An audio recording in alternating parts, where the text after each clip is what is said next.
dangerous shithole, and the other's Mexico. How are we doing, hijos de su gente bonita? If you don't speak Spanish, don't worry, that just means hello, ladies and gentlemen. Good evening, how are you? Bienvenidos. I am Laura Lopez, I'm Mexican American. This means I come from 2 countries. One of them is famously a dangerous shithole, and the other's Mexico. You see, my parents moved from Mexico to the US because they didn't want me to grow up in a country that's poor, dangerous, and corrupt. Then they sent me to Russia, to Siberia, for fuck's sakes. As you can tell, I love traveling. I literally love traveling. Oh my God, I love it. It's my whole personality now. I love traveling. And I try to travel once a month. Once a month because I celebrate 1 more month without getting pregnant. Woo! And without getting deported. And actually, every single time I travel around Europe, I always have the exact same thoughts. I'm always like, look at this place. This is just like Mexico. And then I'm like, oh shit, this is just like Mexico, you know? No, phone, keys, wallet, no, what's going on, you know? I gotta pull out the third world life hacks. You know? Like, did you know that in Mexico we carry around 2 cell phones? Dos? One good one and a shitty one, so an Android. Oh. You gotta be ready, you gotta be prepared, you know, so that when you get mugged, you give the rubber, the Android, right? And it's all good, it's fine. Yeah, but you see, this life hack, it doesn't always work in Mexico because the person robbing you is your cousin, so he knows you got the iPhone as well in your back pocket. No. I was recently in Slovenia, guys. Slovenia. And my favorite thing about Slovenia was the Flixbus ride to the next country. I went to Croatia. Croatia, the Cancun of the Balkans. Ooh, ah. And in Croatia, I actually went to a museum in which, I'm sorry guys, but I'm a fucking expert, all right? The Museum of Hangovers. It's a real place, you can Google it right now. And in this museum, they had a drunk driving simulator. It was so much fun. I ran over 4 people. I almost hit my high record because in real life I've killed 5, but not driving.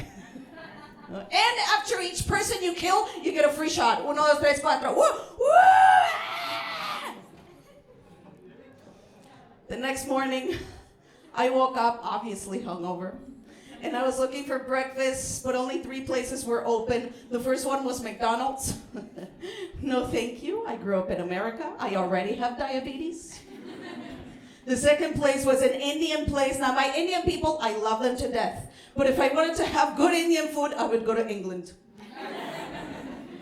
The third place was a tiny bistro, very local, and their most popular dish was called the Croatian Creation.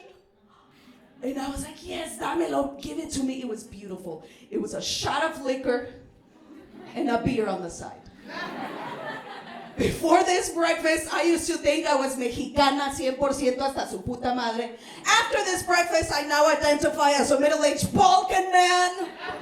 So I started chain smoking, wearing Adidas, and drinking plum tequila.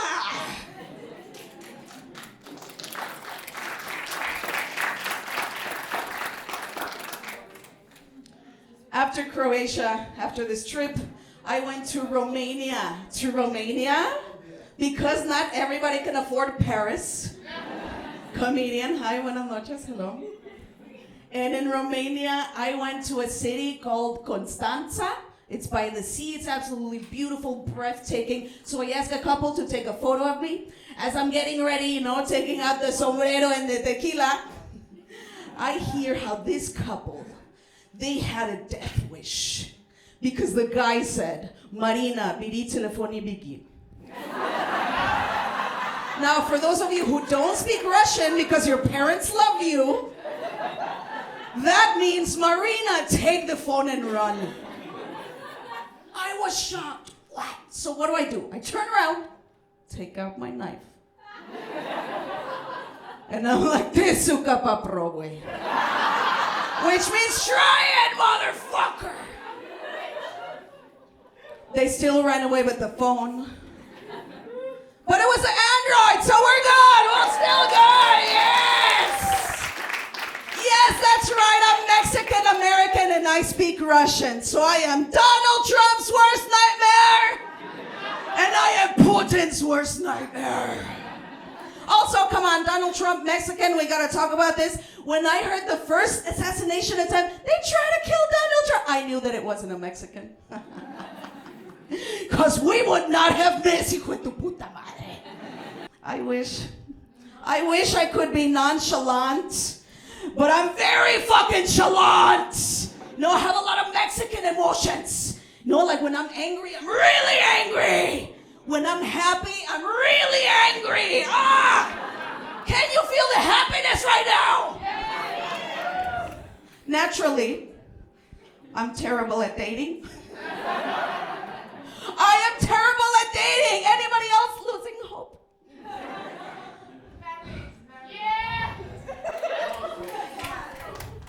You see, like, I'm so bad at dating that if dating were the Olympics, I would be in the Paralympics. But at least they get paid for that, right? They do. I really do have terrible taste in men. Like, I'm attracted to nothing but red flags. But you see, red is my favorite color. I have such terrible taste in men that if I have ever shown at least a little bit of interest in you, honey, you need Jesus. Or jail. No, like one time I dated a guy who told me, Laura, I want you to be the main character of my FLR, female-led relationship. Ay, mi amor. Doesn't he know that any relationship with a Latina is a female-led relationship, cabrón? Then another guy. I knew right from the beginning it wasn't gonna work out because he was a Spaniard. Mexican. Spaniard. Mexican. Conquistador. And you know, from the very first moment, I shook his hand. I could hear my ancestors saying, "Pendeja, what are you doing?" And he was a walking stereotype, I'm telling you. Because he cooked paella. Huh? He was into bullfighting. He spoke in a ridiculous accent from Spain. So when we were in the middle of getting down and busy acá, he did the most stereotypical thing and he took a siesta. So I did everything by his handbook and I left his territory with his gold like the Mexican that I am.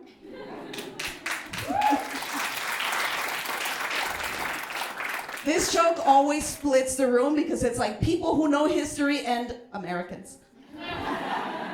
And then the very last guy, I knew right from the beginning it was not gonna work out because you see, I'm a Leo. And he was married. I am Laura Lopez, thank you so much.